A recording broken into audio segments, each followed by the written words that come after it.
Di nuovo buongiorno da Telefriuli, bentrovati a un nuovo appuntamento con la nostra informazione. Partiamo dalla cronaca e da una tragedia della strada. Questa mattina attorno alle 10 lungo la statale 52 bis Carnica a Paluzza, a poca distanza dal confine con il comune di Sutrio, per cause che sono al vaglio dei carabinieri della compagnia di Tolmezzo, intervenuti assieme all'equipaggio della stazione di Paluzza per rilievi e viabilità. Si sono scontrate due auto e un uomo di 74 anni di Rivo di Paluzza ha perso la vita in seguito alle gravissime ferite che ha riportato nell'impatto. Pare stesse uscendo dall'area di servizio con la sua Jeep quando è finito contro un'altra auto a bordo della quale viaggiava una coppia di coniugi, anche loro di Rivo di Paluzza, rimasti entrambi feriti. Sul posto sono intervenuti i sanitari con elicottero e ambulanza.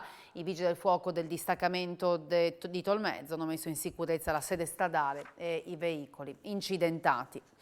E un uomo di 82 anni, originario della zona di Trieste, ha perso la vita a causa di un malore mentre si trovava sulla spiaggia di Belvedere, di fronte al camping di Aquileia. Sono stati inutili purtroppo i soccorsi.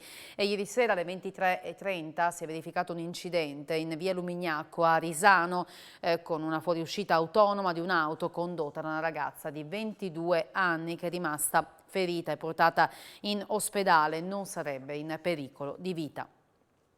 Parliamo di economia e di occupazione. Export, investimenti e trasformazione del mondo del lavoro spingono in alto il PIL del Friuli Venezia Giulia, lo dicono le stime diffuse ieri durante il convegno che è stato organizzato dall'Osservatorio regionale sul mercato e le politiche del lavoro e che indicano un più 5,2% per il 2021 e un ulteriore più 4,5% per il 2022. Sentiamo gli assessori regionali Bini e Rosolén. Assessore Bini, sono stati presentati dati importanti per quanto riguarda l'economia del Friuli Venezia Giulia nel corso del convegno Economia e Lavoro dopo la pandemia. Lei ha lanciato un forte richiamo all'importanza di investire nel Friuli Venezia Giulia. Beh sì, è fondamentale, gli investimenti creano imprese e le imprese creano dei posti di lavoro. Oggi sono stati palesati dei dati molto importanti, dei dati che verosimilmente manco noi ci aspettavamo, così importanti, col segno più sia da un punto di vista occupazionale ma anche da un punto di vista del prodotto interno lordo. Una regione che evidentemente in questi anni ha saputo lavorare bene, una regione che evidentemente in questi anni è riuscita a creare un ecosistema solido, forte, in grado di resistere in questa fase molto difficile. Il lavoro è appena iniziato, adesso quello che noi dobbiamo fare è far sì che gli imprenditori vedano la regione Friuli Venezia Giulia come una regione fertile all'interno della quale venire a investire i propri denari e quindi creare posti di lavoro. Con Sviluppo Impresa abbiamo così messo le fondamenta per un tanto, ci sono politiche di defiscalizzazione, c'è la possibilità di avere delle zone di vantaggio fiscale, insomma diciamo che la regione Friuli Venezia Giulia ha tutti gli ingredienti al fine di una riuscita nel breve, anche nel breve di quelli che sono gli intendimenti che la stessa si è posta. Assessore Rosolén, dati importanti anche per quanto riguarda l'occupazione. Cosa può fare la Regione per migliorare ancora questi dati? La Regione deve trovare il modo di tenere il più possibile i lavoratori legati alle imprese all'interno della discussione sullo sblocco dei licenziamenti, deve mettere in campo politiche di formazione rispondenti alle esigenze del territorio e interventi a supporto del reddito dei lavoratori, così come peraltro previsto già dal 2009-2010. Torniamo alla cronaca perché è stata attivata poco fa la ricerca di una persona che non si trova sulla ferrata di Prato Carni. Quadra dell'allarme è stato un escursionista che ha sentito qualcuno gridare, poi chiedere aiuto. Si sono attivati i vigili del fuoco con le squadre Speleo Alpino Fluviale di Tolmezzo e quella regionale, l'elicottero della Protezione Civile e il soccorso alpino con il personale della Guardia di Finanza e del SAGF. Ha rubato le offerte di 2 artisti di strada che si stavano esibendo in uno spettacolo musicale in via Battisti a Udine. Dopo essersi impossessato di circa 60 euro è scappato pensando di non essere preso. Le 2 vittime sono un 24enne triestino e un 21enne pordenonese che hanno denunciato l'accaduto ai carabinieri di Udine, che hanno avviato immediatamente le ricerche per identificare il ladro, un ragazzo di 15 anni di Udine che è stato denunciato a piede libero all'autorità giudiziaria per i minori e poi affidato ai genitori. A 11 mesi dall'incendio che ha distrutto lo storico stabilimento della tessitura carnica Villa Santina, il titolare Bepi Tonon spiega il piano della ripartenza. Nel progetto c'è uno spazio dedicato alla cultura e alla storia dell'arte del tessuto in Carnia. Ormai sono passati quasi 11 mesi da quando è successo, quindi il mese prossimo è già un anno. Noi ci siamo messi subito al lavoro per riprendere la nostra attività, in quanto siamo convinti che la nostra attività sia un'attività da preservare, non tanto per un patrimonio personale, quanto anche per quanto riguarda tutto il territorio della Carnia. Il progetto di ricostruzione è un progetto secondo me molto interessante, prevederà anche, oltre alla ricostruzione e alla ripartenza della produzione all'interno del nostro stabilimento danneggiato, anche di altre attività affini alla tessitura, affini al territorio, affini alla storia soprattutto del territorio, che secondo me possono essere una motivazione in più, una chiave diciamo di lettura di una ripartenza che potrebbe a oggi sembrare anche quasi così un po' folle, un po' strana.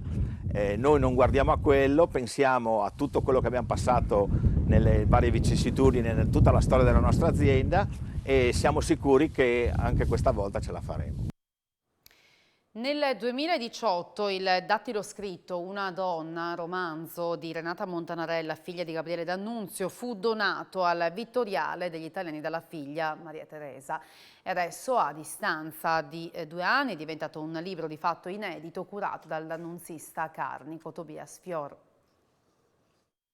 Il 15 maggio presso il Vittoriale degli Italiani ho presentato per la prima volta il romanzo inedito Una donna, scritto da Renata D'Annunzio Montanarella, la figlia di Gabriele D'Annunzio. Questo romanzo è un inedito di cui non si era mai venuti a conoscenza prima e che è stato riscoperto tra le carte di uno dei figli, Francesco, dalla cognata e dalla figlia Maria Teresa. Questo romanzo parla di Lina, una giovane ballerina che rimane incinta dell'amante.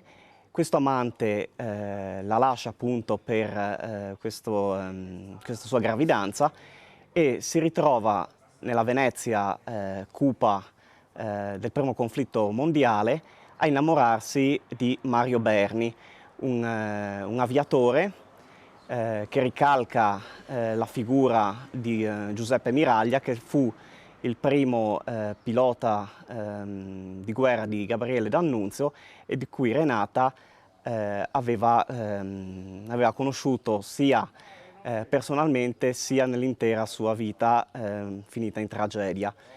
La figura di Lina ricalca ovviamente come alter ego quello di Renata ed è un romanzo incentrato sulle qualità di scrittrice di Renata che finora erano sconosciute al grande pubblico. Le emozioni della cerimonia di consegna dei premi Hemingway. Franco Fontana, fotografo modenese fra i più celebri a livello internazionale che si è sempre dedicato alla ricerca sull'espressione astratta del colore. Stefano Mancuso, botanico, accademico e saggista catanzarese, docente di arboricoltura generale ed etologia vegetale all'Università di Firenze. Dacia Maraini, scrittrice, poetessa e saggista di Fiesole, autrice di romanzi, racconti, poesie e saggi e che vanta pure una filmografia fra sceneggiature e regia. Carlo Verdone, noto attore comico romano, con ruoli di di regista, sceneggiatore, scrittore e doppiatore. Sono i vincitori 2021, edizione 37 del premio Hemingway, manifestazione promossa dal Comune di Lignano con Regione Friuli Venezia Giulia e collaborazione della Fondazione Pordenone Legge nelle sezioni fotografia, avventura del pensiero, letteratura e testimoni del nostro tempo. All'Arena Alpe Adria di Lignano Sabbiadoro si è svolto il protocollo di consegna dei premi, mosaici della scuola di Spilimbergo, avvicendati ad interviste dei premiati da parte del conduttore dell'evento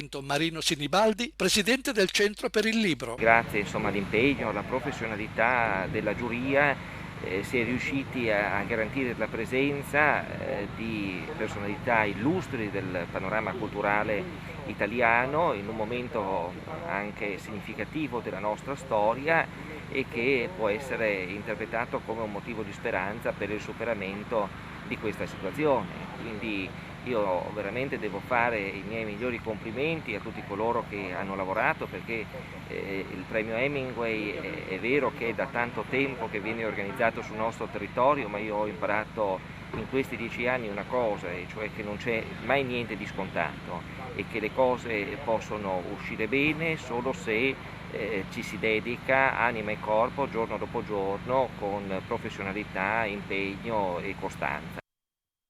Oggi altre 2 gare per l'Italia, gli europei di softball che si stanno svolgendo in Venezia Giulia, ieri nessun problema contro la Polonia. Successo per 10-0 in 4 inning per Italia Softball contro la Polonia nella seconda giornata del girone A degli europei. Fuori campo per Giulia Longhi e Andrea Filler. Nessun problema dunque per le azzurre che sul diamante di Ronchi dei Legionari hanno regolato in maniera agevole la squadra polacca, portandosi sul record di 2-0 nel gruppo A. Sono partite immediatamente forte nel box di battuta, segnando 5 punti con il doppio di Andrea Filler contro la partente polacca Kosiol, che subisce anche i singoli di Giulia Longhi ed Elisa Cecchetti prima di essere rilevata dalla Galbiati. La lanciatrice polacca di chiare origini italiane si fa valere ritirando consecutivamente 4 battitori italiani, colpendo nel suo primo turno di battuta un singolo contro Ilaria Cacciamani, la prima valida subita dall'Italia in questo europeo.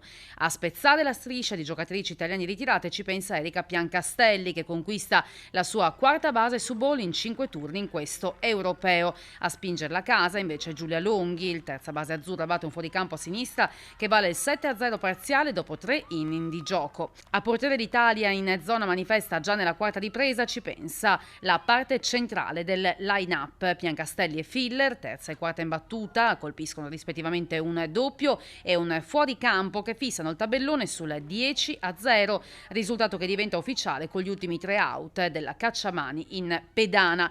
Nella giornata di oggi l'Italia chiuderà la prima fase con le sfide contro la Bulgaria a Cervignano alle 15 e poi questa sera l'Ungheria. Tra poco c'è a voi la linea, grazie per aver seguito il nostro telegiornale, buona giornata, arrivederci.